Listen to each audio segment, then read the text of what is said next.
Lionel মেসির বিশ্বকাপ অভিযানের এক ঐতিহাসিক রাতে মাঠের পারফরমেন্সের পাশাপাশি গ্যালারির একটি দৃশ্য হয়ে উঠেছে আলোচনার কেন্দ্রবিন্দু। অস্ট্রিয়ার বিপক্ষে আর্জেন্টিনার জয়ের দিনে ডালাস স্টেডিয়ামে দেখা যায় এক শতবর্ষী নারী সমর্থককে, যিনি মেসির প্রতি নিজের ভালোবাসার অনন্য প্রকাশ ঘটিয়ে নজর কেড়েছেন বিশ্বজুড়ে। ম্যাচে আর্জেন্টিনা 2-0 গোলে অস্ট্রিয়াকে পরাজিত করে। মেসির রেকর্ড ও অসাধারণ পারফরমেন্স নিয়ে যখন আলোচনা চলছে, তখন অফিসিয়াল সম্প্রচারের ক্যামেরায় ধরা পড়ে নীল সাদা আর্জেন্টিনা জার্সি পরা এক বৃদ্ধা। হাতে ধরা প্ল্যাকার্ডে লেখা ছিল, আমার বয়স 100 বছর এবং আমি একজন মেসি ভক্ত।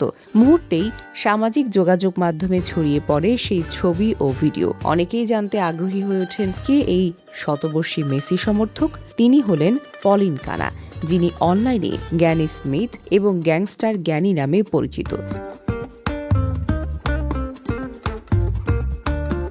যুক্তরাষ্ট্রের এই কন্টেন্ট ক্রিয়েটর নাতি রস স্মিথের সঙ্গে তৈরি করা কমেডি ভিডিও, মজার স্টান্ট ও ভাইরাল স্কেচের মাধ্যমে জনপ্রিয়তা পেয়েছেন। তবে মেসির প্রতি পলিনের ভালোবাসা নতুন কোনো ঘটনা নয়। এর আগেও 2025 সালের ক্লাব বিশ্বকাপে ইন্টার মায়ামির ম্যাচগুলোতে তাকে দেখা গেছে মজার ও আবেগঘন বার্তা হিসেবে প্ল্যাকার্ড হাতে।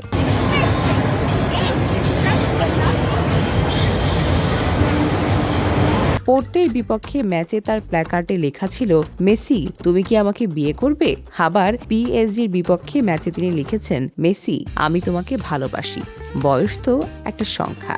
সবচেয়ে মজার মুহূর্তটা আসে মেসির ওয়ার্ম আপের সময়। গ্যালারিতে থাকা পলিনের প্ল্যাকার্ড চোখে পড়লে আর্জেন্টাইন অধিনায়ক হাসি মুখে তার দিকে হাত বাড়ান। সেই ছোট্ট অভিবাদনী হয়ে ওঠে পলিনের জন্য বিশেষ স্মৃতি। ফুটবলের প্রতি ভালোবাসার কোনো বয়স নেই। পলিন কানার এই উপস্থিতি যেন সেটাই আবারও প্রমাণ করলো। মেসির ঐতিহাসিক রাতকে আরো স্মরণীয় করে তুলেছে এই শতবর্ষী ভক্তের নিঃস্বার্থ ভালোবাসা।